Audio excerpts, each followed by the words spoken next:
Thank you, Angel, and Heidi ho, everyone. Happy hump day to you all. Hope it's a good one. And thus far, it's been good to you, maybe just in life, but in trading also. Little change to the format. We're going to start proceedings each and every day with an update on trades that are in the market. Kind of do that sometimes anyway, but let's do it all the time, huh? And I'll continue to update this sheet as need be. Did I share my screen? No. What a goose. Okay, there we are. So positions that we've got open at the moment, Euro CAD that we sold on the 14th of January. Yes, it's still going. And we've hit TP1, we've taken the TP2, and our target is 1.4030. Aussie CAD, we sold into the market on the 27th of the 4th. And pardon me, we've hit TP1, we've taken TP2, and we are 0.925 as a target, 0.925 as a target. That's the current status of the trades in terms of risk to reward. Not necessarily your cash, but the risk that you took versus the reward that's currently available. Pound CAD, we sold, lots of selling going on here, into the market on the 28th of April. And we hit TP1, we've taken TP2, and our target is 1.6900. And Aussie yen is the only one that is now back beyond our entry, but we have taken TP1 on that. And of course, the worst that can happen there is that will be a break-even trade. And our target, should we be fortunate enough to get a reversal now, is 0.8315. Of course, we've got Aussie following gold and, of course, following the Kiwi up the ladder.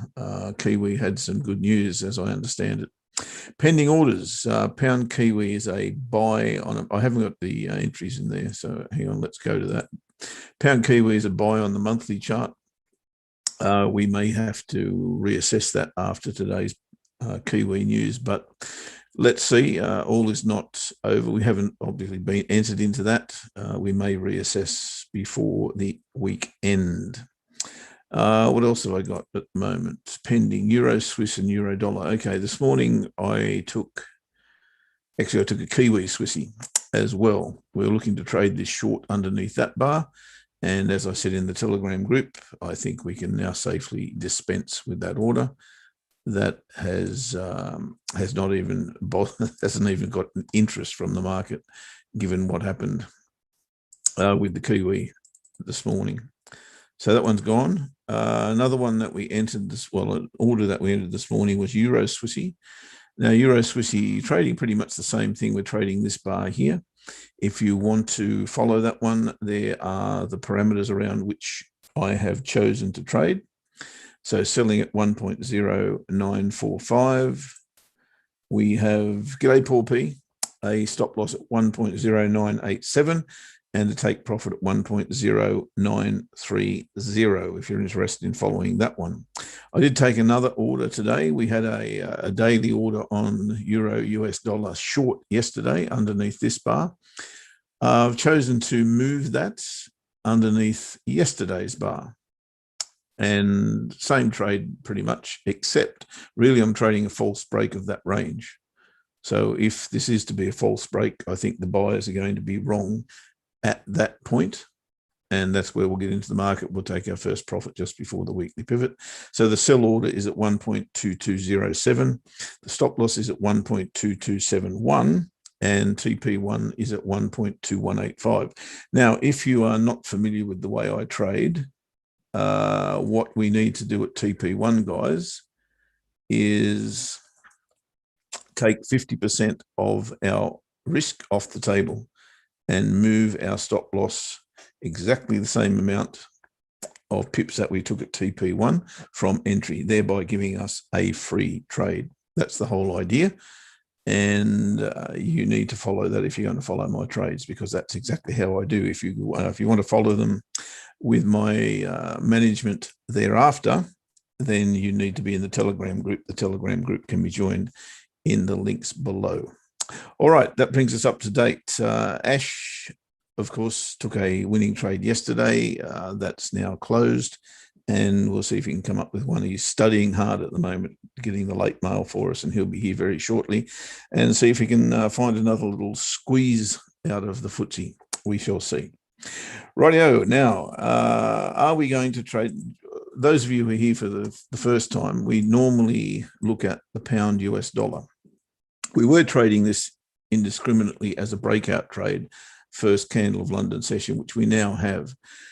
The parameters around which we're trading this at the moment are the range of the previous 2 days, or including this day. I think that's pretty much the case here, but is it a range that we want to trade? Still about 80 pips. We're bang in the middle of it. I'm less inclined to trade it, I've got to say, than I well, not that I should be. This range is now pretty established, and as I said, we're bang smack in the middle of it. Look, I don't see any value here, because what really has to happen for this to give us some money is it's got to break out of the high, and then it's got to go further. It's got to break out of the low, and then it's got to go further. If there was a news announcement around which I could say, all right, this now makes sense, let's see if that's going to be the case. And what I mean by that is there anything fundamentally or data-wise that could probably give us a breakout? And when I have a look at this, what I see, today is the 9th, no, sorry, today's the 26th. I don't see anything here that's going to do that, frankly. There is meager news left. That's May the 19th. That would make it far more interesting, because we know the results. There, as I said, very little left. Crude oil inventories as usual on a Wednesday, sorry. But I don't see that affecting the pound too much, to be fair. Now, of course, what we're looking for in those breakout trades is a breakout and trend. Basically, we're looking to start a trend. So I don't see that as being a distinct possibility today. And for that reason, I think we're just going to bounce inside this range. That may give us an advantage, given that I'm a range trader, a little bit later. So if we find that we've come off the bottom of this range, let me put the range in so you can actually see it. That would help, because what I see is not necessarily what you see. So there's our range in there somewhere. That'll probably do us. Question mark, have we been to the bottom of the range? And are we now looking for a higher low to trade it to the top of the range? Well, I'm really not convinced either way. And as I said, we're bang smack in the middle of it. It's likely that we're just going to go either down here or up here and then repeat the process. As I said, if I get that indication, then I will look to trade it. But actually, at the moment, I say no. Question from Subra. For your trades, usually TP1 is set at only 15 to 22 pips.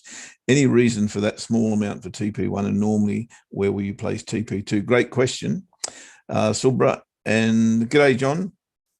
Here's the thing. With most currency pairs, I won't say all currency pairs, I'll say most currency pairs, they have a defined parameter around which they're going to trade intraday. That's in my opinion. If you don't follow that, then fine, I get it. But I believe that most often you will find that currency pairs will range rather than trend. And for that reason, I tend to trade inside ranges or back inside ranges, and sometimes as breakouts. So when I'm looking to trade away from an area, let's describe it as around the pivots, right? Because this is where price spends most of its time. If you don't believe me, then just look at the chart, because the daily pivot obviously is a leading indicator as to where price may well be at some time during that day. Now, when we look at a daily chart, and this one would be a classic example, all you need to do is have a look where the daily support and resistance areas are. So DR1 up here, DS1 down here, and you'll find that most times inside a day, price will vary not too much outside of those areas. I have So a for trade, that, mate. righto, mate. I promised them you would. So away you go. Yeah, we are going long Ftse. Gonna have to get on top of this, guys. Long Ftse. Let me just share my screen. And here we have it. Should get the opportunity here. There's a little trend line here, so you won't get quite the same price, but I think it's okay. So we're going long Ftse, and I'm just going to print up the levels here.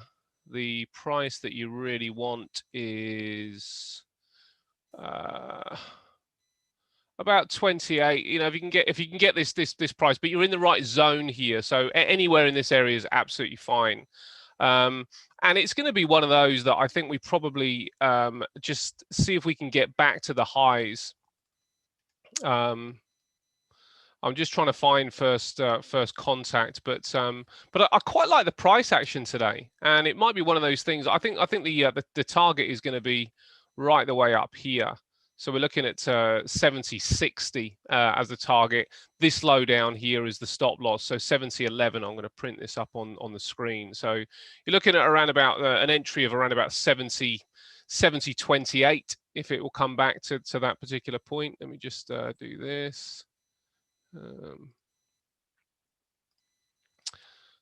Sorry, it's all a bit manic.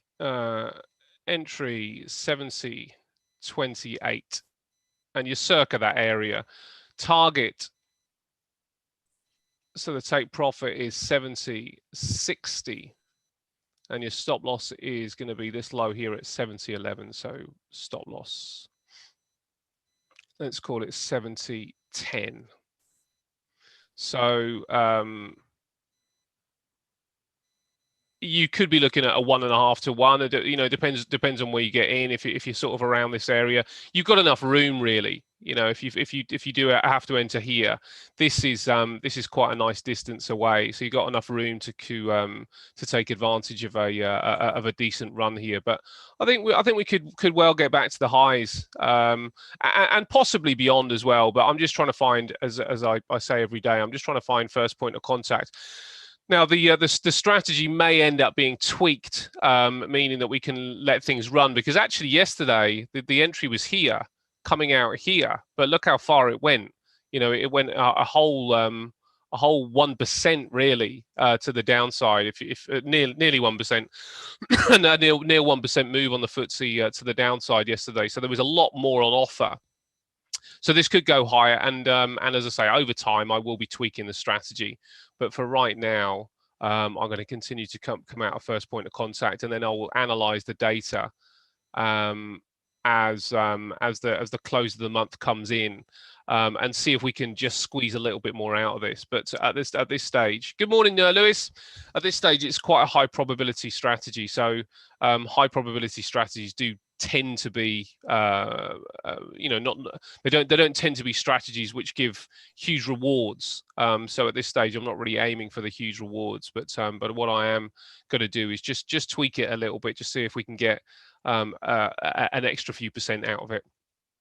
Now, what's the other thing? Let's put this line in as well.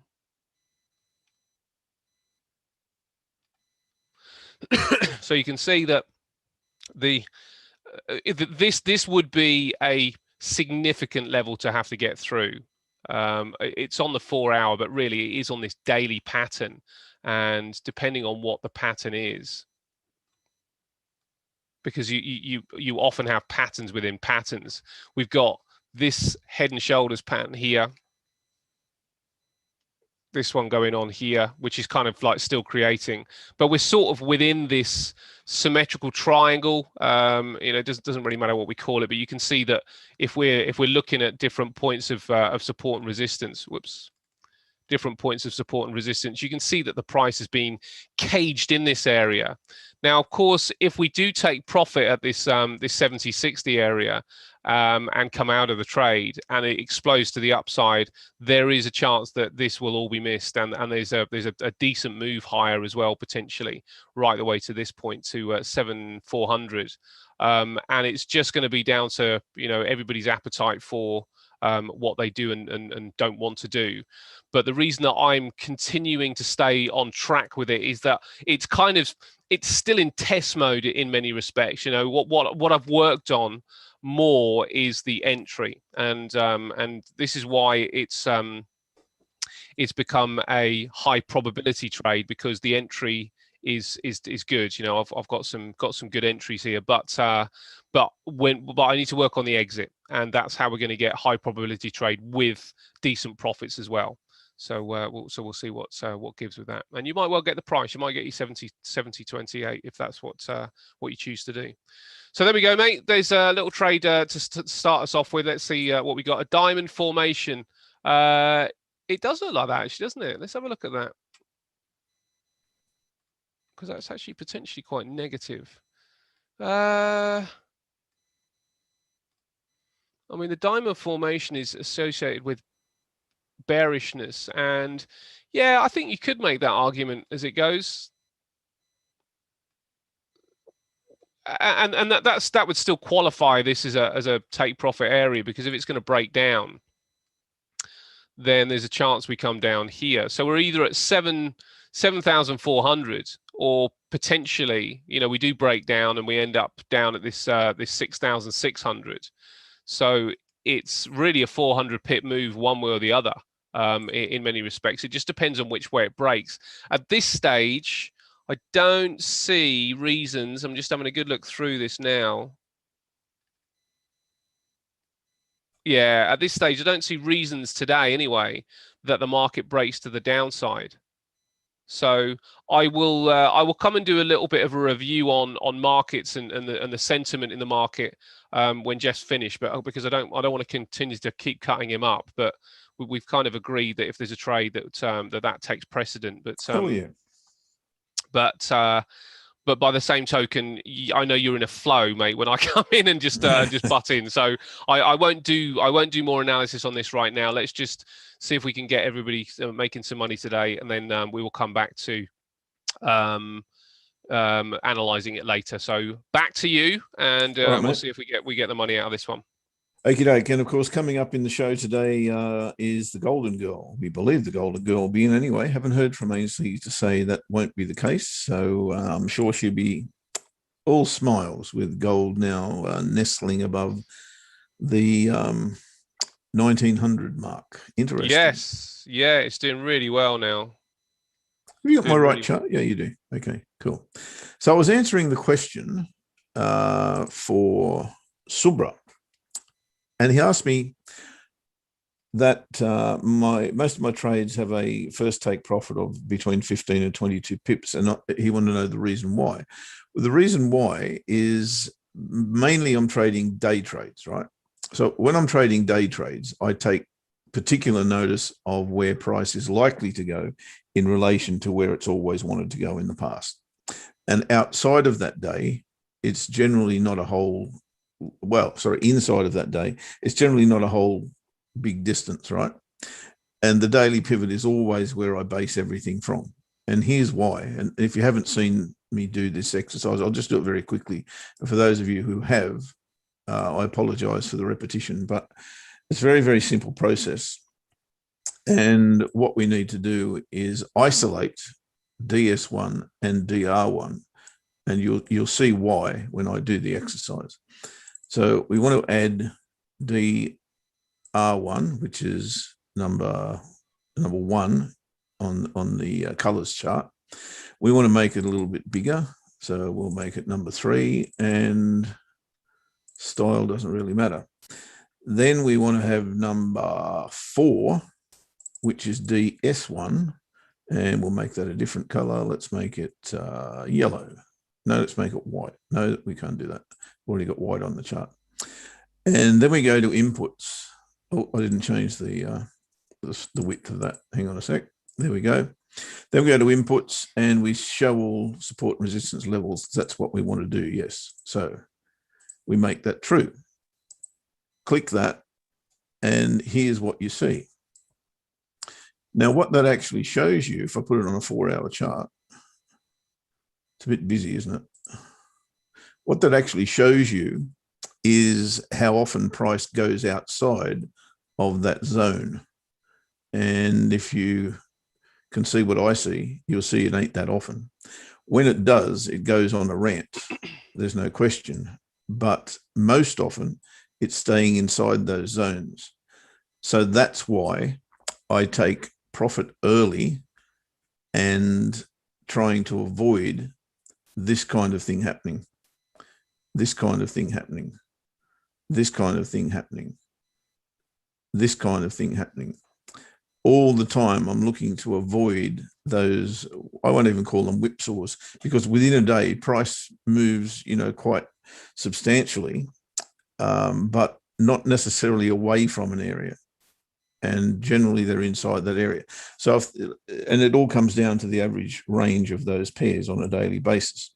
So, if you then go and work out what the ATR is, it's generally going to be, on euro dollar in particular, around 70, 80 pips.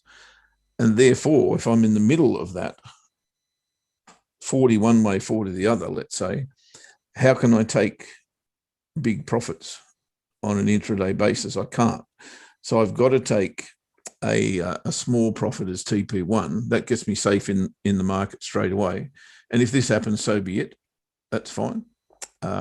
We can pick up TP2. If it doesn't happen and we come back and just like this one did, if that happens and this one did, then we're safe and we don't lose. So that's the whole point of the exercise. It's because I'm old and very conservative that I like to get risk off the table very, very quickly. So the 15 to 22 that you mentioned, Subra, is primarily based on how much room we've got to get profit on an intraday basis.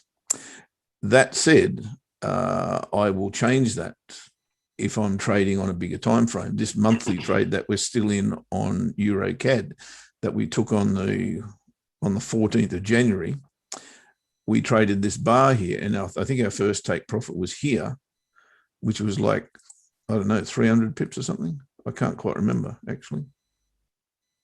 I don't quite remember, to be honest. I'd have to look that up. But, if I'm looking to trade a big reward thing, then that 15 to 22 is not applicable. And to answer your TP2 is always going to be as a level of support or resistance. So whether that's a trend line, whether it's a horizontal level, that's about all I use, really. I don't use Fibonacci. I don't use anything like that. I don't use moving averages, but it's generally a pivot, a trend line, or a horizontal level. That's where I'll take profit. So if I see, for instance, that level there, which is very, very clear, you have to take profit there, and we did. So I hope that answers your question. That is why I do what I do. Going back to the two orders that I placed this morning, let's get rid of this. Oh, well, it's not. Did we? Yes, we did. We're selling the daily, and here's why.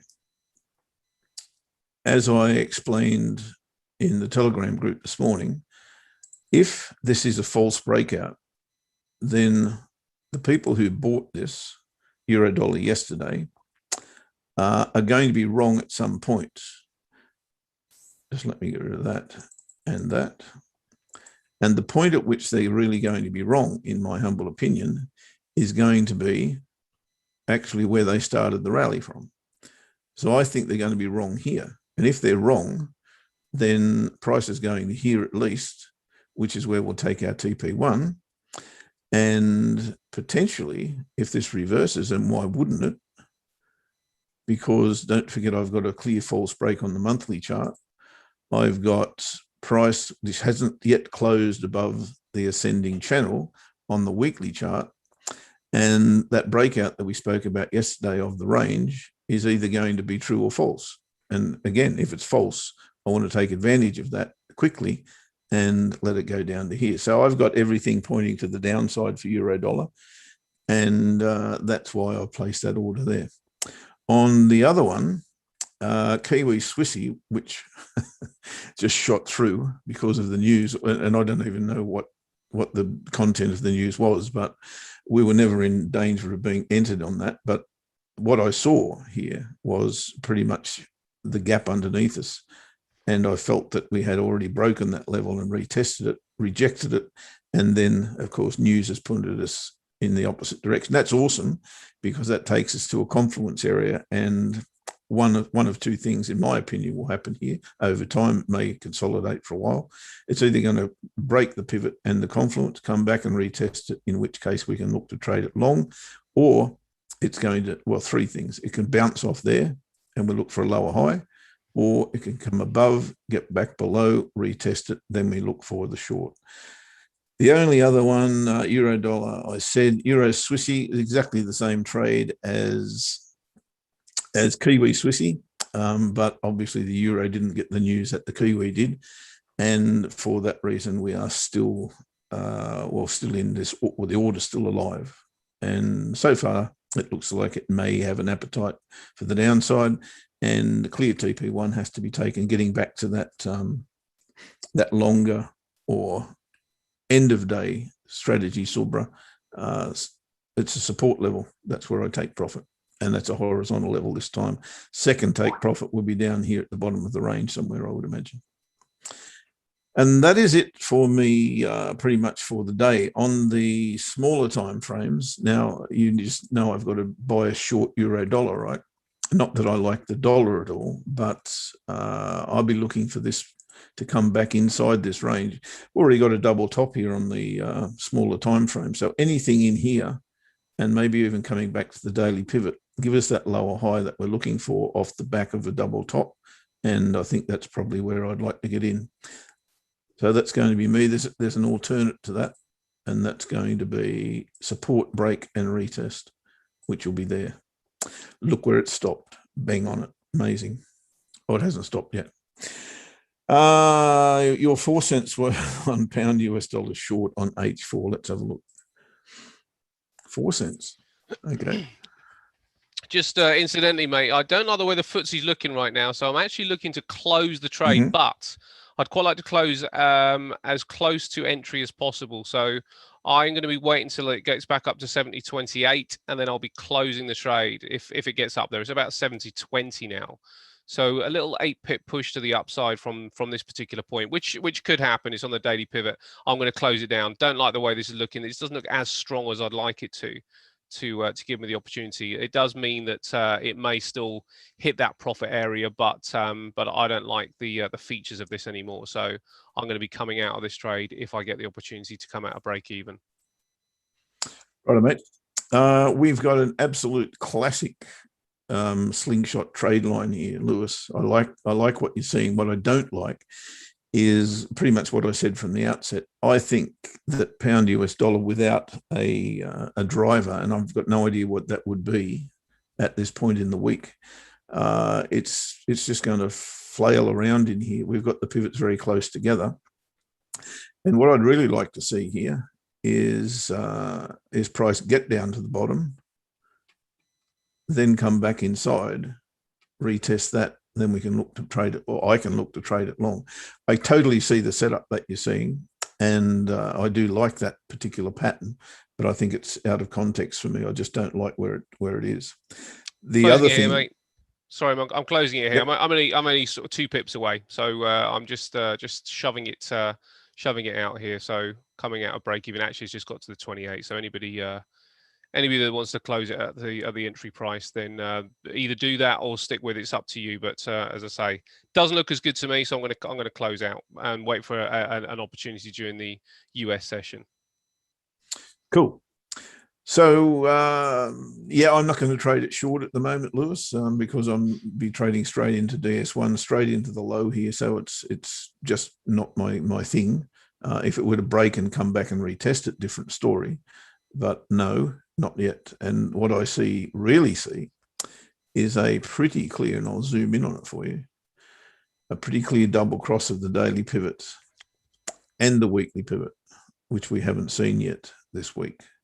So that may well be a long, I might even place that order. I'll see how the candle closes, but we'd be risking 40 odd pips. Yeah, I think it's okay. So we'll have a look at that when the time, that's a 4-hour chart, of course. We've got an hour and a half to go. I'll tell you what I'll do by the time we close the show. Hourly and 30-minute, I'll have a look at that quickly. but like I said, I think it's a range trade for me today. There's a trade line through here. That would be good. That would be good. I'd go with that. If we could get back above here, not now, after a couple of candles, back above here and retest it, then I think that long is in play. At the moment, I reckon we're probably going to test the bottom of the range, mate. That's where I'm at. So Ash, that's pretty much me, mate. Done and dusted. Well, let's talk about this Ftse trade, and just so everybody understands why I've done what I've done. So there should have been little to no loss on this, depending on when you decided to come out. But let me explain this. When this initial kind of area was broken, it was looking pretty good. That initial area was looking pretty good. So I was just looking for that extra little push to the upside. Looks like we might have had maybe a better first point of contact. It's a bit messy, so not quite as easy to see. But when it pushed to the upside, it looked pretty good, and it looked like it might get there. Now it still may, but that's not the strategy that I'm trying to achieve. What I'm trying to achieve is the open, and the reason that I'm trading the open specifically is because the open is the most liquid and it's the most volatile. So it means that I can get profit quickly, potentially. Now, it did come out of the traps really well, so I thought maybe we would get up there. But then when things start to turn around here and come back inside this area, obviously when it starts coming down here, there's always a danger that it just hits the stop loss. But because this is a resistance zone, then the suggestion here is that if it comes back up again, that would be an area that people could potentially go short, a better area for people to go short. So it gives us an opportunity to close the trade at break even. And the reason I want to close it at break even is because we're down now under this level rather than above the level. So it's just the way that I trade it. Now, as I say, if this goes to the upside, the reason that it won't matter is that this is not about, of course, the byproduct is about making money, but trading isn't really. If the way that I see it is that trading is not about making money. It's doing a process, and it's doing a process correctly, because then I know over time the money comes in. So the process is, if it looks like I'm wrong, it doesn't matter how much it looks like I'm wrong. If it looks like I'm wrong 10%, then I don't want to be involved, because what this suggests to me is that it's either going to get quite rangy on a very, very small time frame, and we're not going to get those profits relatively quickly, or I'm going to get stopped out. So, and of course, or it could go to the upside, but that's not what this is currently suggesting. So I prefer to just to clear out the way. I want high probability trades, and if that means that the probability is now decreased, I want to be out.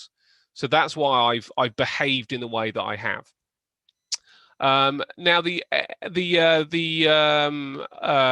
RBNZ, I think it was a bit of taper talk, mate. It sounds like they might have been quite hawkish. I just read the headlines just now, and the headlines are saying that they're just continuing their QE and they're keeping the interest rates at 0.25, obviously. So I'm not sure why that's bullish. I didn't read the statement, of course. I'm only reading the headline. So there must be something in the statement. Yeah, I haven't read it either, but I do know that. I do know that when I was watching Bloomberg earlier on, they did mention something that was in the statement that sounded quite hawkish. So I think both the Aussie and the Kiwi got a bit of a pump from that. Yeah, they tend to follow each other. Not sure how long that will last. With the pump to the upside, that is, the Aussie had a decent pump to the upside, but I'm not sure whether that will last or not. Really, we've got obviously things from the Fed out on. We got obviously things from the States out on Friday, which are going to be more significant, and maybe that's really what the market will wait for before it chooses a specific direction. But I suppose also, not that I watched them at all, but commodity prices are still on the rise, are they not? Well, certainly gold is. So Oh, I'm gold assuming absolutely is. everything's Yeah. going with it. Yeah. And that, of course, is buoyant for the Aussie and to the Kiwi to some degree. But the Aussie, most certainly, that's an issue if you're short the Aussie, I guess, at the moment. But what goes up must come down. Well, I mean, I am short the Aussie, and to be honest, I'm quite happy to stick with it because okay, we've had a big boost to the upside, but I need to read the statement just to get an idea of what has been said. But ultimately, it's still rhetoric. It's not action. And it doesn't mean that the RBNZ are going to move first. It just means that I mean, it could be a head fake, because obviously, as we sort of saw with Draghi over a long period of time, one of the best ways to manipulate your currency is by doing nothing but talking the correct game, and he was very, very good at it. So it might just be a head fake. It might not be anything specific. It might be that for whatever reason the RBNZ wants a higher Kiwi for right now, to give them more purchasing power abroad. I just don't know. I don't know what it would be, but it might not be anything in it. So even though we have had this boost to the upside, without reading the statement, I'm guessing that it might just be just a bit of a transient thing. It kind of like pumps to the upside, but then actually it doesn't really do anything from here on in. Which I might be wrong of course, but we'll see on that. But yeah, I don't know, mate. I'm still bearish the Aussie. I think that many things that were reported for the Aussie are probably priced in, and it has been on a bit of a tear to the upside, over the last few months. But we are seeing weakness in this area, so it is kind of suggesting that the market is now saying, "What else have you got?" Because if you got nothing else, then the next, I guess sensible thing to do would be for the Aussie to weaken somewhat. I don't know how much, but I still think that this weakens somewhat. I've still got Aussie yen that I'm short at, and yeah, mine's just holding on. It's just yours is holding on. Yeah, I mean, it's getting to the point that the swaps are going to start eating into any profit that is available. But it's still possible that if we can come anywhere down there, we're really. I need to break this level. I need to break this head and shoulders, which is still in play. It's still a daily head and shoulders pattern going on here within this this rising wedge. So actually, it looks more like a channel. But within this channel, so I'd like to see at the bottom of the channel to kind of pull the trade, but it might actually break through from that point. But I'm really looking to pull the trade because I would have thought by now we would have been off to the races and going somewhere, but we just haven't. And it's getting to the point where I'm going to have to think about a different management for this particular trade, for the Aussie yen, because the trade really should have cleared out. I mean, I don't know how long we've been in it, but it's been some time. I'm relatively sure that it was before. I think you were in before me, and I got in. Actually, I put that up earlier. Aussie yen. I got in on the 24th. No. Oh, John's Aussie Swissy is still running. Let's have a look at that. Yeah, he got the right one. Yeah, you did get the right one, mate. Yeah, you did get the right one, and I suppose where you may well get down to this point at 68 for your particular trade, and you've got the weekly pivot as well as a resistance area. So yeah, you look okay. You look in pretty good shape, mate. Yeah, 19. Sorry, 68. Yeah, I was going to say 0.68 looks pretty good, but I still think there's a chance. And it might be that the market participants are taking their guard down a little bit. I think that there's some trust now that the Fed aren't going to be raising interest rates, so that's possibly why we are seeing equities push to the upside. And cryptocurrencies have started to kind of stretch their legs back to the upside as well. Now, I don't know how long that lasts, but it looks like we're kind of back to this possible risk on scenario.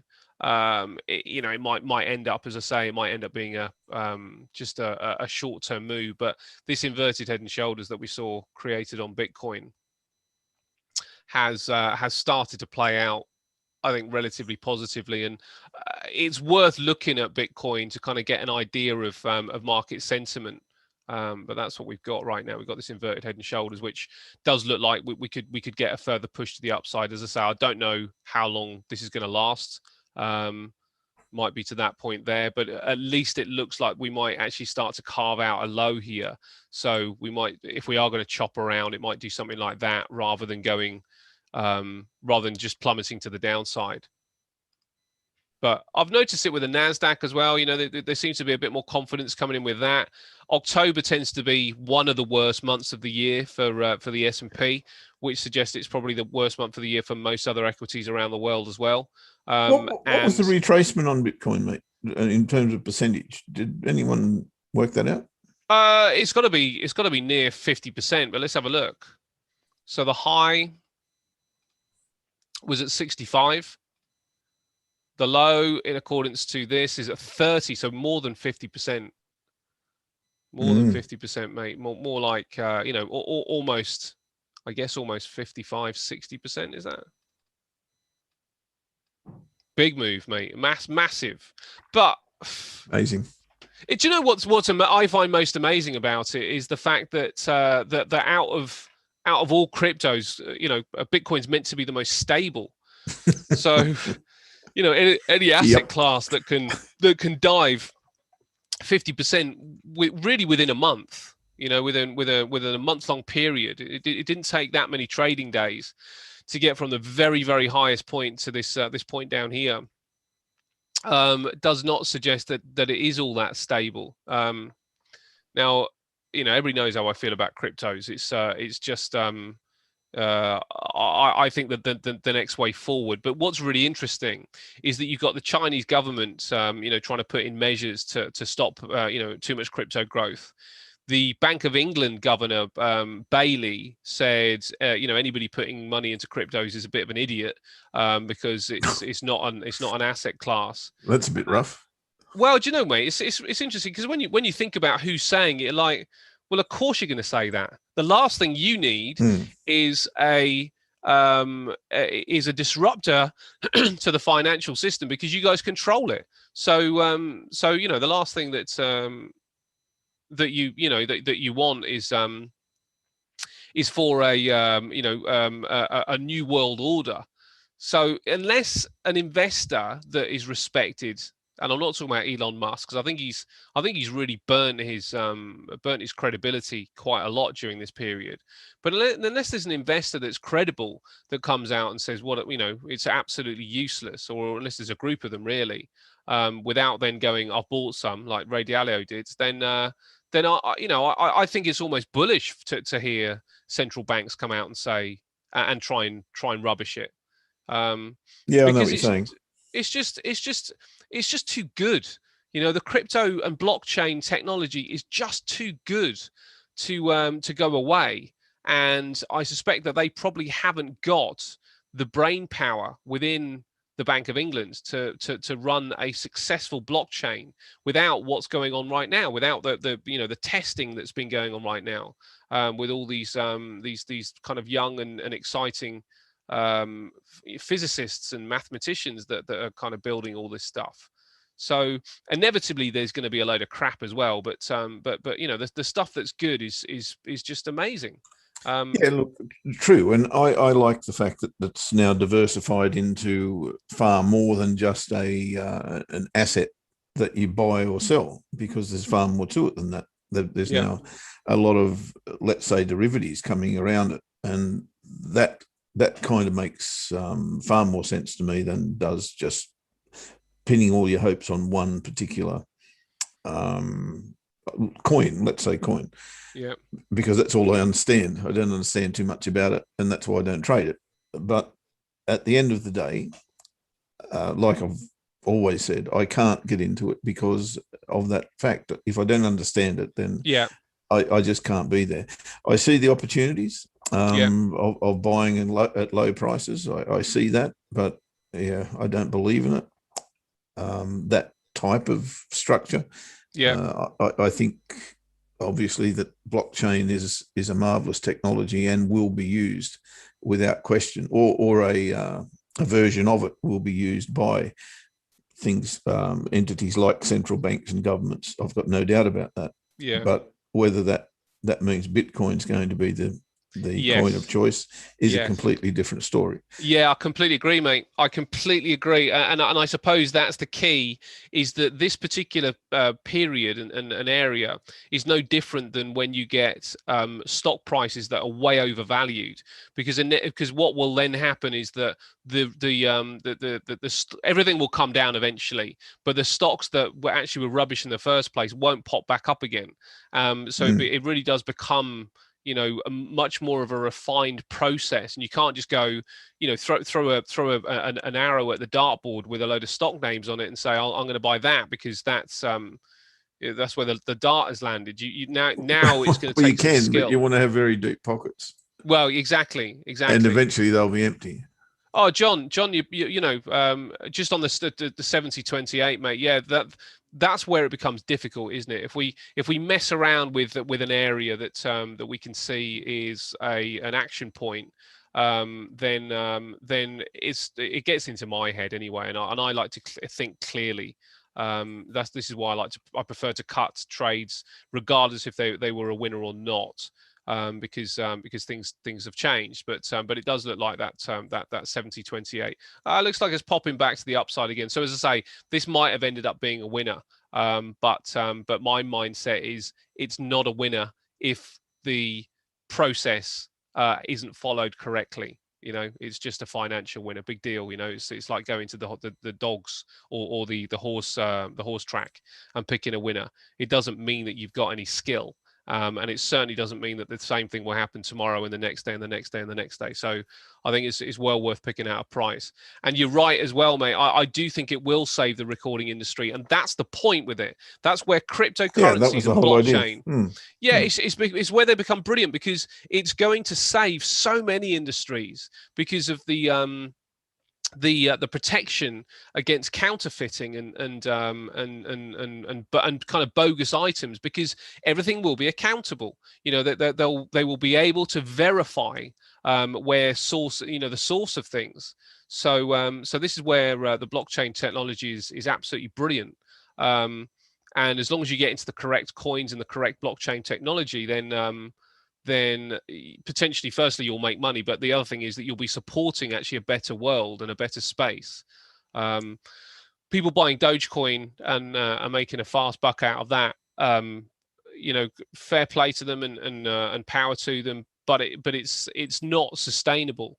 And potentially, you know, that they're the ones that are going to continue to shake everybody out, because it is just bogus. It's bogus stuff.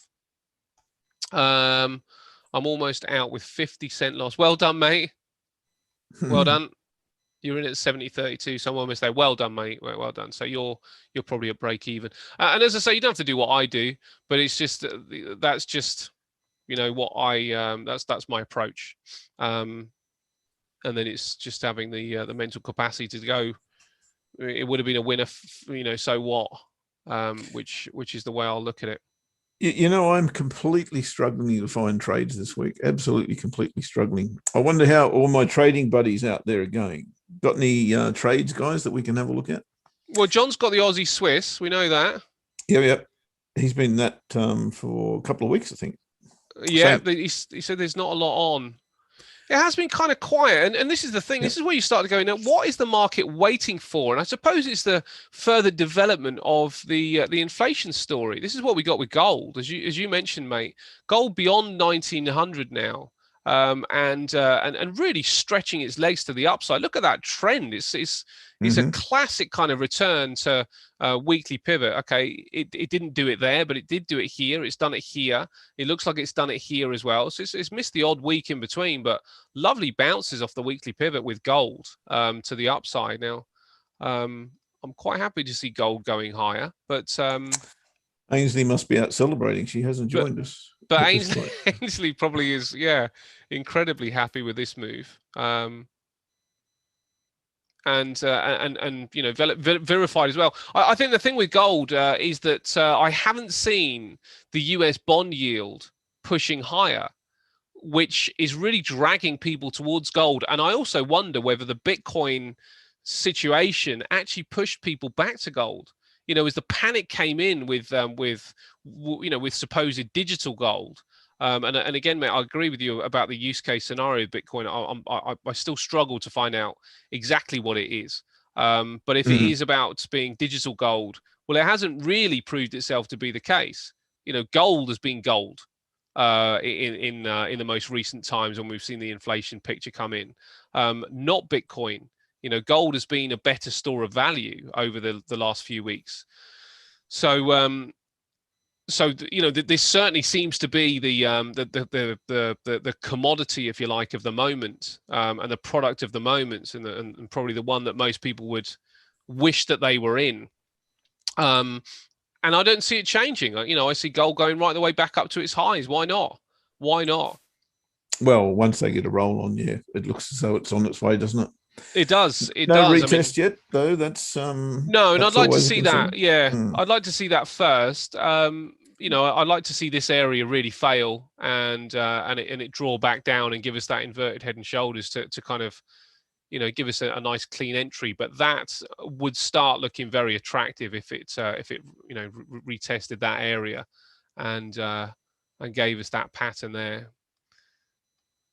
Got to play the pivots apparently on this. Ainsley said that before. You know, she is a great believer in the levels that it does choose to roll off, and weekly pivot, as you pointed out before, is definitely one of those. Yeah, yeah, it looks good. It does look good. But yeah, you know, same. So wait until the US session to see if gold and silver hold these positions. So John's looking at that. Anybody else got any trades that that they want to talk about or let us know about? That would be really good. And we will also talk about what's happening for the rest of the week. Interesting, really, as well, mate, because it's the end of the week, isn't it? It's the end of the month. End of the month is nigh, yes. End of the month is nigh. Preliminary GDP quarter on quarter, which is forecast to be a little boost with the US. Pending home sales forecast lower. Interestingly, I know we should have to look at that. This is the one though. Core PCE price index. This is the one that that everybody's waiting for, and I wonder whether we're waiting for that number before we see some genuine market direction. I don't know, but this is the number that is of interest this week because this is an inflation number. So 1:30 tomorrow UK time suggests that the US session could be quite interesting. Sorry, not tomorrow, Friday, on Friday. So it might be quite quiet before then, mate. I don't know. University of Michigan's consumer sentiment as well. So there's actually a couple of numbers out on Friday. As much as they look like they're not important, actually these are going to give us a genuine gauge of where the global picture is. Price index and sentiment here, consumer sentiment. So it's going to give us an idea of where the picture is globally. But I suppose it won't matter to a degree if the central bank aren't going to be raising interest rates. What that will probably do is have a weakening effect on the dollar, pushing gold higher. So you know, further inflation numbers without a central bank moving would weaken this dollar. And this is what we've got really. I mean, you know, the dollar looked like it was creating an inverted head and shoulders, but it's really kind of can't use the word collapse, but it has destroyed the view that this was going higher. Well, your chart looks way different to mine. This is the index. This is the dollar index. Yeah. Yep. Oh no, I'm looking at the daily. That's why. Okay. Yeah, on the weekly. Yeah, that's the daily. Yeah. Yeah, that breakout's not convincing, is it? Which one down? Right. Yeah, that one of the range. It's not convincing at all. No, it's a kind of wait and see, isn't it? It's kind of wait and see what's going to happen. Yeah, and that's why we're seeing the euro at the moment doing exactly the same thing. You know, have we got a false breakout or have we not? And that's what I'm sweating on, right? Yeah. Well, nothing to do in that case, mate. I you know, as I say, the most obvious play right now seems to be gold, because if we are kind of in this inflationary area with a central bank which is not going to move, then that's really deflationary for the dollar, and it means the buying power of the dollar will weaken, because if prices are going up, but the central bank aren't willing to put interest rates up, then the dollar weakens, and inevitably then everybody starts flocking towards gold. So yeah, dollar yen, you're seeing upside. Let's have a quick look at that then. Yeah, I could see that at the beginning of the week, but there's nothing, just absolutely nothing happening. Yen's always a tricky one, because prick of a thing. I mean, a damn thing to trade. Yeah. Do you know, mate? I was watching something yesterday where somebody was trading gold, and they were just adding to positions to the upside, and it was on MT4. They just had it on YouTube on MT4, and they weren't talking. They just had a big musical thing going on in the background. Yep. So I thought, well, why can't Jeff and I play some music? Well, what you've got to do is obviously either own the music, or it's got to be Creative Commons or something like that, as far as I'm aware. Yeah, maybe that's what they were doing. Let's have a look. Sticky area, and a pretty hideous looking. I mean, there's pattern again. You know, there always is, but there's patterns within patterns. There was a cup and handle here that hasn't played out. There was a head and shoulders that hasn't played out. There is now a triangle. Let's have a look at this one and see what's going on here.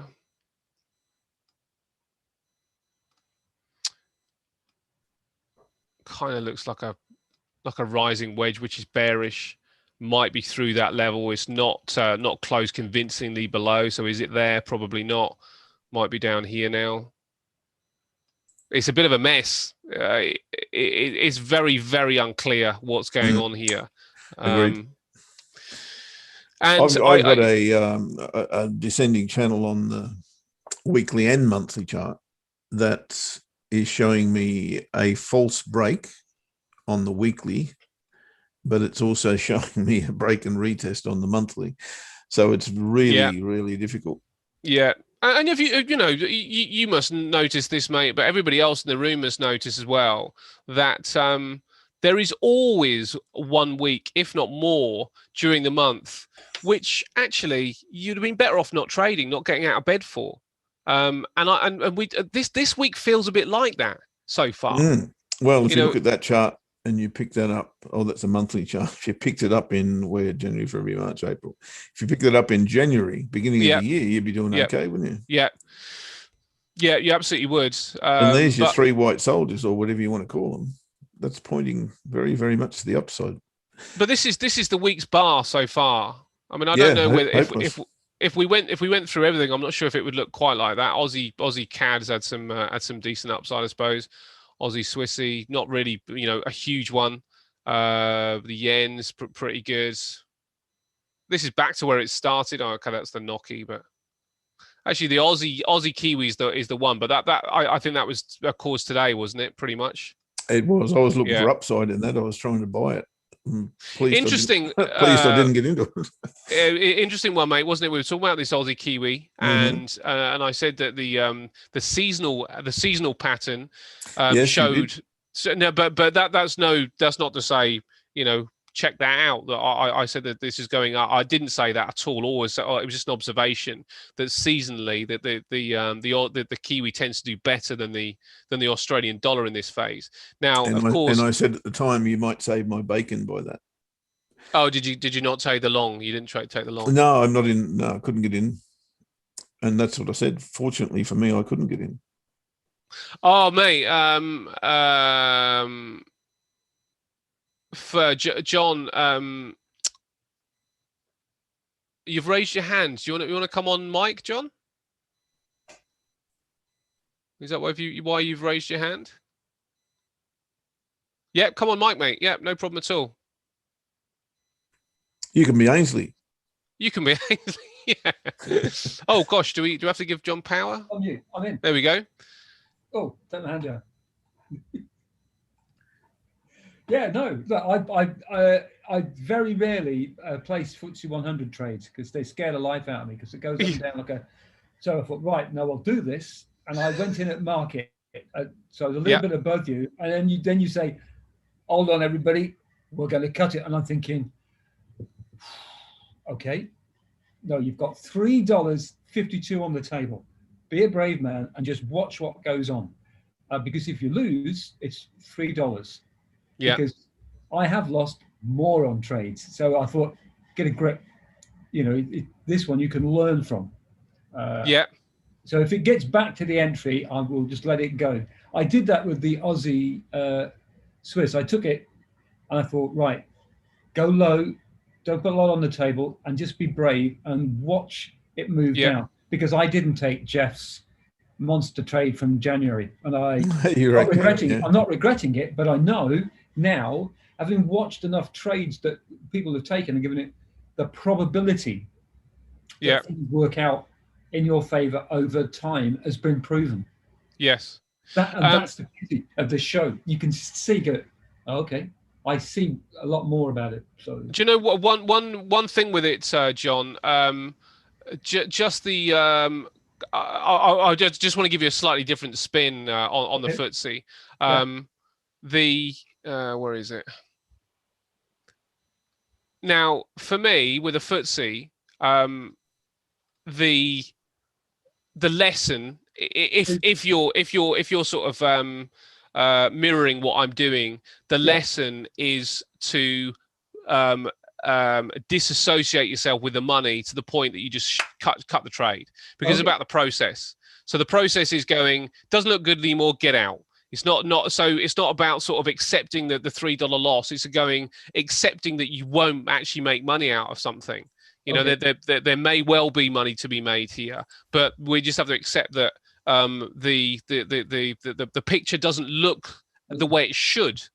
You know, if we're following this specific strategy, it needs to look this specific way. And if it doesn't look that specific way, then I don't want to be part of it, because I know that then I haven't got a basket of 20 trades that I can analyze. I've got 19 and one that I was doing something completely different with. So I need to really write a new strategy for.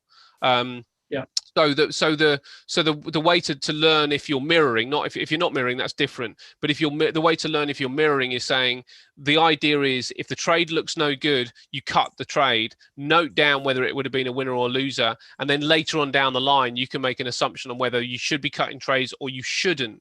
Now, the analysis that I've done suggests to me that when the picture changes in a way that I no longer can predict, because the way that I foresaw the future was it going to 70-60 and not coming back inside.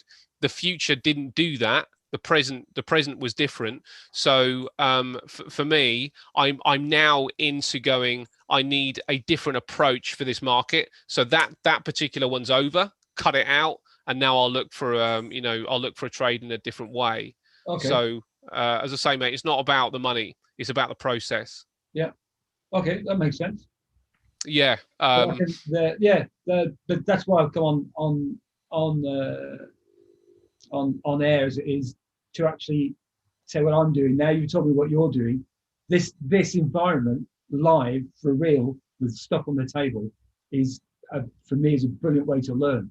Now you just explained, I'm thinking, right, okay, now I can see why you've gone out. Yeah, and it's purely because of the process. Because the thing is, if we are unable to disassociate ourselves with the money, we will over celebrate when we make money, and we will over what would be the words? Commiserate, if you like, when we lose. And we shouldn't do either. What we should be doing is going, this is the process. And we've always said trading is boring, right? It should be boring. The only thing that makes it interesting is us. You know, that us together sort of having a chat and, and having a quiz and all this sort of thing. But really, trading should be, if you're doing it correctly, it should be quite, maybe boring is the wrong word, but it should be quite mechanical. Yeah, it should be quite mechanical, because, it's full of algorithms and computers now.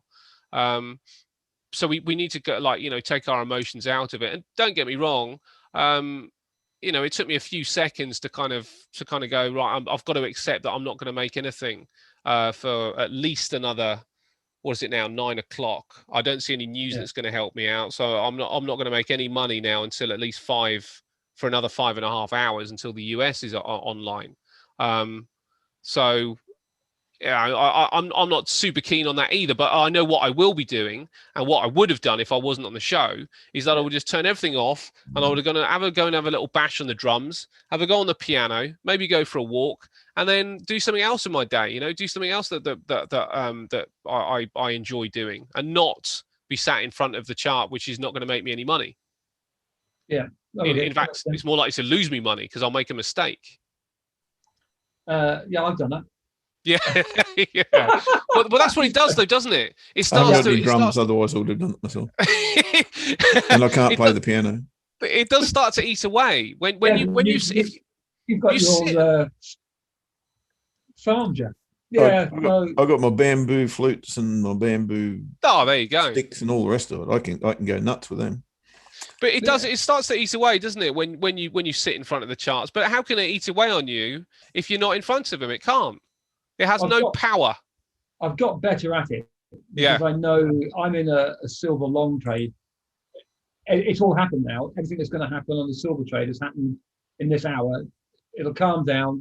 It'll do nothing now until 8:30, and I'll catch it later on. Same as gold. They won't do anything much. Yeah. Until then, so I've got used to that. But yeah.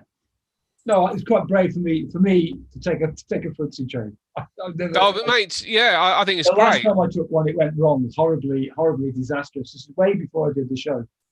Way before. Back in the beginning. Well, it is, but both Jeff and my intention to make sure that if nothing else, people can just turn up and make some money. You know, I hope that, but of course, what we want is for everybody to get sort of like comfortable and educated enough that they can then do it on their own and sort of like, you know, have their own process.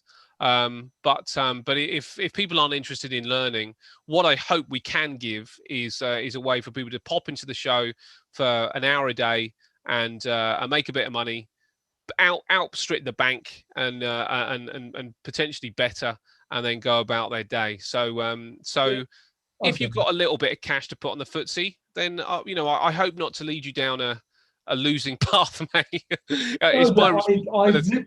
To this, I've gone in on the smallest position I can. Good. And I have got a little level where, okay, you know, that's it. My stop loss is there. I've marked in my level of I've got a 70.27 and a 70.29.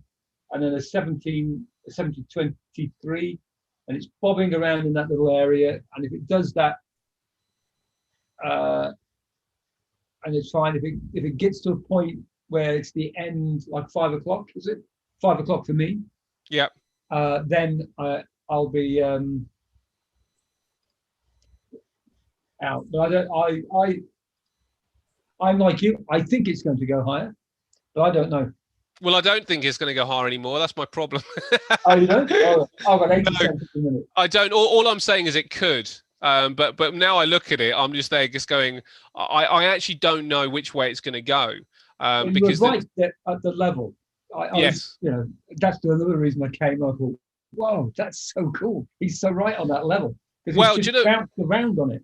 So this is part of my approach, and you know, oftentimes I'm wrong, but sometimes I'm right. But part of the approach is trying to pick out the right price point. Because if we think that most of the market is now run by algorithms, then what I'm trying to do, similar to Jeff actually, is pick out where are either stops or where are orders, where are the orders sitting that give me the highest probability of a bounce. So I'm trying to pick out levels. And this 70.28 is just one of the levels that I see that it needs to take out to kind of, you know, be able to kind of go to the next level, to the upside. But what I will concede on is that I've picked the wrong level to get to, because evidently this, whoops, didn't mean to do that. This is the high point. And really, and when the show's done, I'm going to go back and figure out why, if I'm looking at first point of contact, why I'm looking here and not here, because this obviously is first point of contact. So it's a bit scruffy in here, but can I ask something? Yeah. And I might, because I see it sometimes when I'm just, I've got a cup of tea and I'll follow the gold and silver chart because they move around a lot. You see, like now, there's got that high test bar, and then you've got a buying bar coming up on the other side of it. Sometimes that high test bar's green. The price action will then go the other way and it'll keep on going down. But sometimes it will come down like that, put a pin bar in like that, and then the next bar, it'll start to fill back in on that pin bar and carry on going back that way. So it's come down like that. Yeah. But then the next one's going to go up like that. I call it a filling in bar. Like this one's now, it's filling it in. Yeah. On gold and silver, I see that a lot. Yeah. Is that on gold and silver? Would that be like a market track? People have seen that pin bar and they go, okay, right, we might go lower, and then they go lower, and all of a sudden, no, it's gone the other way. Is that a sort of a trap on gold and silver? It's not doing it on this one. Yeah. I'll give you some homework, John. Cheers, boss. What you got? On that, I'll give principle, you a test tomorrow. Sorry. Find some trend lines and some trade lines that have got more than one of those on them. And if they're actually in a retracement phase, watch what happens after, because they're one of the most powerful things that you'll find. Yeah, I agree. I just don't know how to read them. I'll be honest. Sometimes we'll try that when they're in a retracement phase. Yeah. And so, say you're in a strong trend, and you've got a uniform pullback, like a channel, right? That use fibs, use whatever you want. But if you see those 2 or 3 of those on a trend line or a trade line in a retracement phase, look out. They're very powerful. Okay. Yeah, But don't trade them out of context, because they're also their own resistance, right? I'm not saying it's going to happen, but there's a probability that later on in the US session, gold and silver will do that type of thing. But I can see there that it's. I'm just pointing with the chart. It'll go down like that, and it looks like it's going this way. It'll put something else, and then it'll go the other way and fill it in. So I was just, I'm fascinated as to why that sort of thing can happen. Yeah, I think it's a really interesting point, mate, and I think the word that Jeff used, which is the most poignant, is the context. And I think it's the same with everything. The bar matters, but it's not.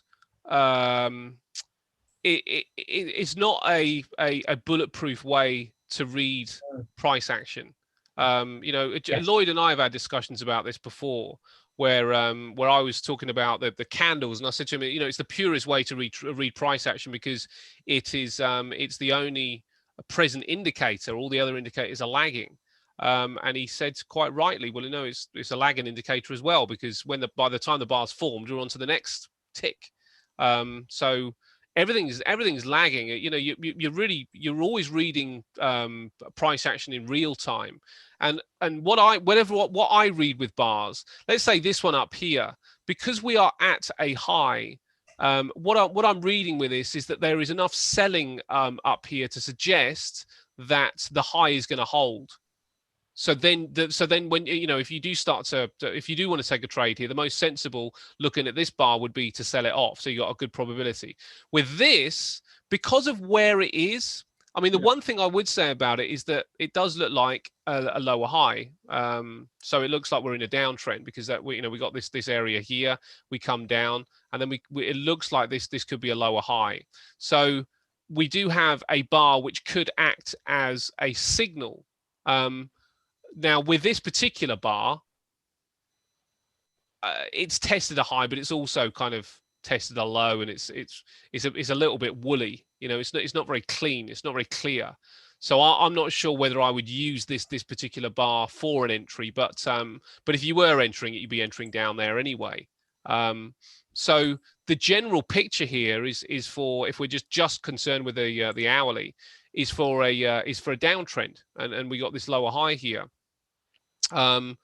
the fact that price action is going to retest this level again, it doesn't negate what the message of this bar is telling us. Because what the message is that there's orders here that are ready to sell.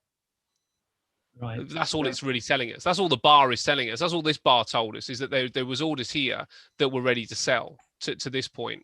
And then we have to make a judgment call to say, okay, do I want to put in an order here and go with what the crowd here is telling us, or do I want to just enter at the low? And it'd be the same here. What this is telling us is that there's orders here to get into the low. That already tells us that there is a potential shorting opportunity at 70.41 at this point here. There's a short opportunity here, and we also know by the way we understand bars that there may well be stops here that could enter us in short as well. So we got two potential entries here. That's the way I see it.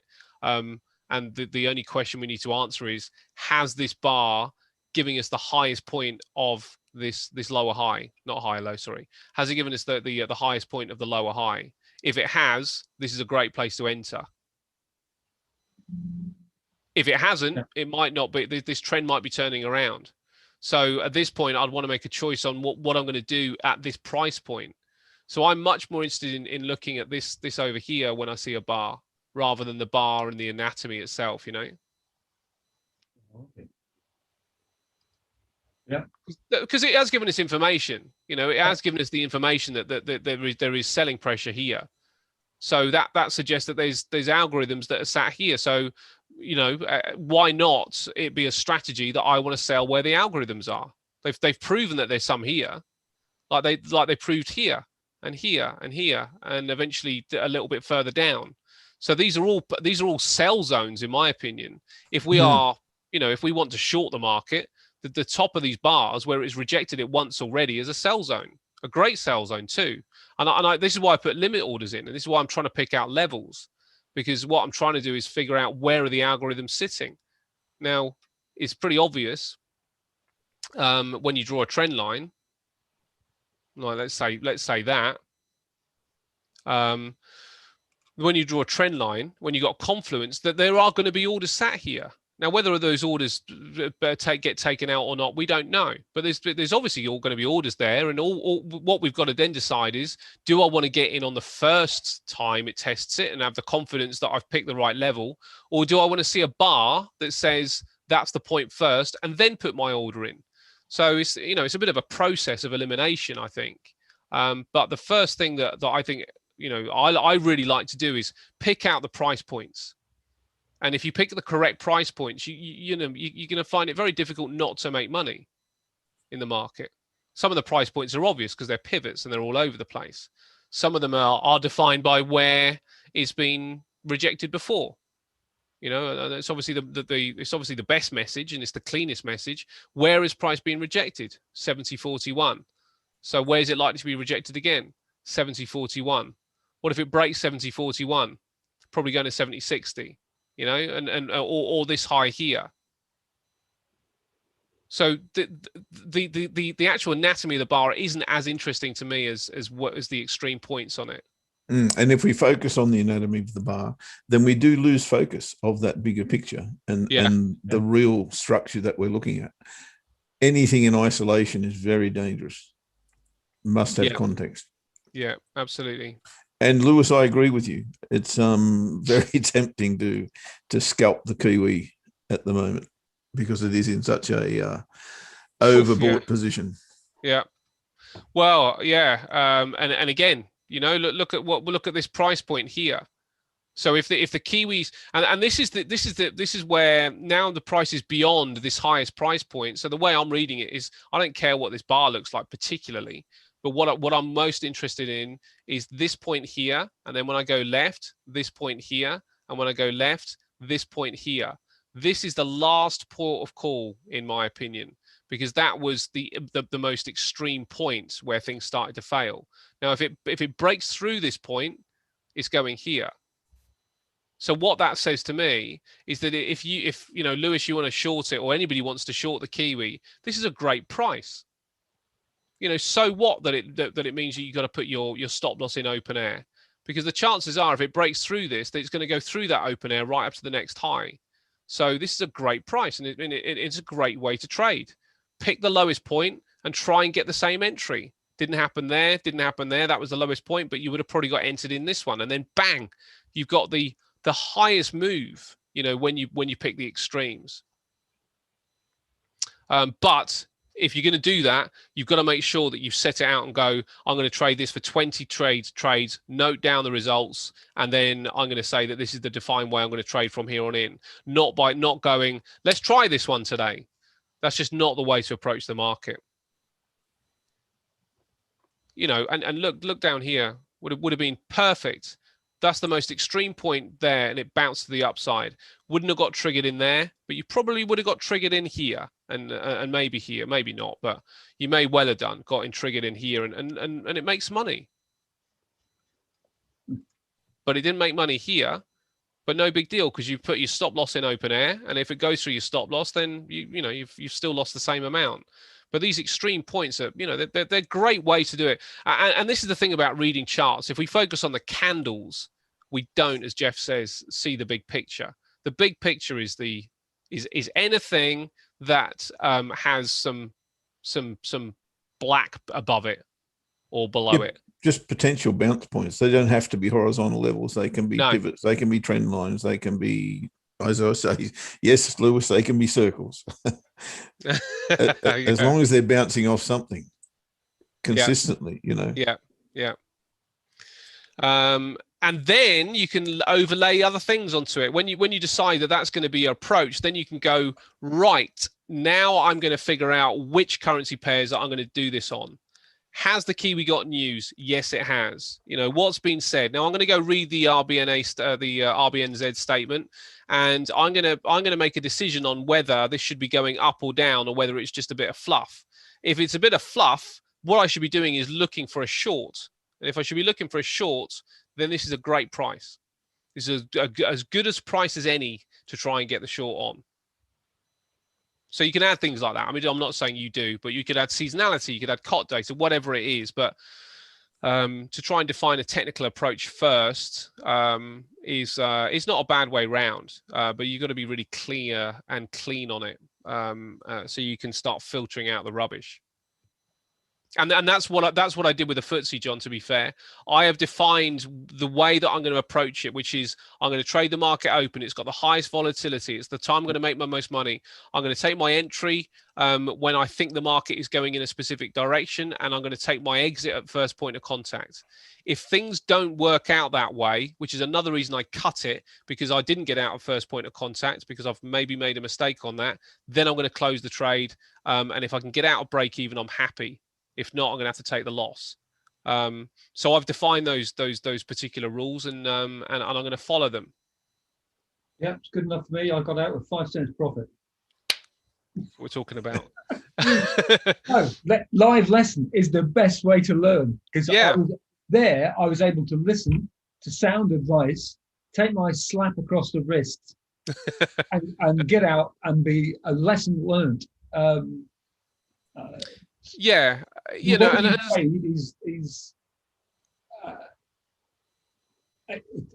to be fair, I know you trade in different ways, but I can start to see that you two don't really look. They're there, but it's not the actual bars, and it's not the primary thing. I am no, on that. It's the last thing, really. Yeah, it is. But I knew that I knew 14 months ago that this would take time. But the most important thing, I haven't blown an account up. Yeah, exactly, mate. And it is about staying in the game. You know, most of when ever been down is 5%. That's good. Yeah, that is good. I'm very grateful. I will see you tomorrow. Yes. Is it quiz tomorrow? Yes, it is quiz tomorrow. Quiz tomorrow. Okay, mate, that's fantastic. Anything else to add? Jeff? Yes, I have. I'm going to show you exactly what you just were talking about there, John, in terms of the candles, right? So here we have a setup on euro dollar on the H1 chart, right? One of those bars you spoke about, right? This case, a low test bar. Yeah. But for me, it's super dangerous to trade that right now. And the reason is because we're bang on that horizontal level and we haven't yet come back into that range. I would allow it to come back into the range and give me something else. However, and that's not in a retracement phase, is it? That's still in a bull run. But if you have a look at, if I go in a little bit tighter, and if you have a look in here, where you are in a retracement phase, you could probably use that one. And you're getting a warning here with this one, and then this one turns up, and then this one turns up, and you go straight through.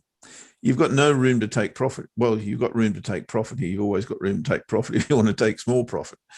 But that's the kind of thing I'm talking about. When you're in a retracement phase, as that is, it's a retracement on that run there, and in an overall bull trend, they are very, very powerful. Now, this is why I have to take profit early, right? You've got to take profit before these highs, or at these highs, most definitely, because you know what's going to happen next. It's going to retrace again, isn't it? 9 times out of 10, that's going to happen.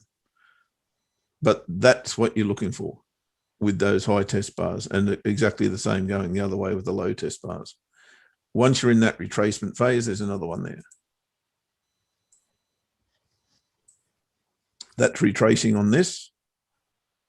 You've got 1, you've got 2, you've got 3 high test bars. You've got another little slingshot pattern there as well. And away she goes. So that's your homework, mate. See how many times that happens in retracement phases, and you'll be pleasantly surprised, because you'll find lots of them. Speaking of which, as I said, I'm not going to take that for that very reason. It's not in a retracement phase. But I'll be watching it if it does break and come back and retest, because don't forget, I'm bearish this. And it again goes to the point, if I haven't got the right context, yes, I'm bearish. Yes, I want to find a trade short. But if it's telling me that this is an upside down version of what I want to see, then I have to wait. Not every single one of these is gold. Yeah. Again, I'm sorry to keep asking, which might be silly questions. You see that high test bar you pointed out? This one? No, there's like, I call it a pin bar. I could be completely wrong. It's quite a way back. It following the daily, following the pivot, 1 step back, 2, 3. It's quite a long way back. After the rally, it's about 4 after the rally, right? After the big rally up. Yeah. The big rally up. This one. Yeah, that one there, yeah. So could I call that a retracement bar? I know it's not, but it is. It's that, like, price is retraced first and then it's carried on down. I know it's not necessarily the right thing, but price has retraced, doesn't it? And I know it's carried on afterwards. It's tested. I know what you're saying. So when you say retrace, it's tested the level again. Yeah. So sometimes I can get test and retrace. Well, it's the same thing in a way. I mean, retracement is a return to somewhere, isn't it? So yeah, it doesn't matter what the wording is, but yeah, so it's retested the open of the bar's price, which again, if you think about it, is a sensible place for it to fail again. You know, if the 4 points on the bar of the most interesting are the open, the close, the high, and the low. Yeah. That one tested the open of the previous bar, and then it failed. You know what it also is, John? No, I'll be honest. High is higher than the previous bar. Closed on or near its low. Oh, key reversal bar. Key reversal bars. Yeah. But yeah, going short there is fraught with danger as well. You know, you're trying to pick the high there, and it's really, really tough to do. But as a scalper, hell yeah, there'll be plenty of scalpers having a look at that. Exactly. And here's your exit point, the top of the range. Yeah, there's messages. There are messages in there, because you start with that shooting star, high test bar, whatever we call it. Then you get an evening star pattern of the 3, so the white bar before it plus the bar we're talking about, and the next bar that closes, at or near the low of the white bar. So you get the evening star. So you get another message to say this is probably going lower. And then interestingly, the next bar tests the open of the next bar again. So another good area to go short on, where the algorithms are probably sitting. And then as Jeff says, it starts to collapse a bit after that, and it ends up testing where it came from. Again, where the algorithms are sitting. And if we consider that trading will be much more mathematical than ever before, because it is basically run by computers, it does give us some really nice levels to kind of aim for. And as long as we're good at picking levels, actually we'll be in really good shape. And that should be more what it's about than anything else. Scalper Joe is probably not in the room now, but I'd love to hear his opinion on this, because that's his ballpark. This is where he lives, I should imagine, in this area here. I don't know. I'm not a scalper, but Lewis would like to be. I wouldn't mind being either, actually, but I'm not. I'm simply not, because it's too much for me. It's too hairy. Yeah. I heard from Ainsley, by the way. Oh yeah. And Ainsley, I'll just read the message I got. Where are we? Oh, I've chatted to her since. Sorry. Gold broken the magic 1900 level. Hooray! And yes, happy dancing. Oil kicking on and shrugging off the directives of the IEA. No more new coal, oil or gas projects after 2021. OPEC said, yeah, nah, sod off. And boom. There you go. Succinct. Very good, mate. So that's the analysis on gold and oil. Okay, well let's wrap it up, mate. We're getting close to the half of the hour. So it's probably about the right time. Thanks, John. Appreciate you coming on, mate. I know it's you're saying you're asking silly questions. No questions silly, and actually it's quite nice to talk through this stuff, I think, for everybody, including Jeff and I. So thank you for that, mate. Absolutely. Thank you. See you tomorrow. See you tomorrow. Yeah, see you for the quiz, which we will be back for in the morning, as always. So I will see you tomorrow as well, Jeff. See you guys in the room, and see you, Angel. Thank you so much, as always. And happy trading. Stay safe and keep your discipline. Yep. Thank you, trading buddies. We'll see you tomorrow, and sharpen up your pencils, because it's quiz time.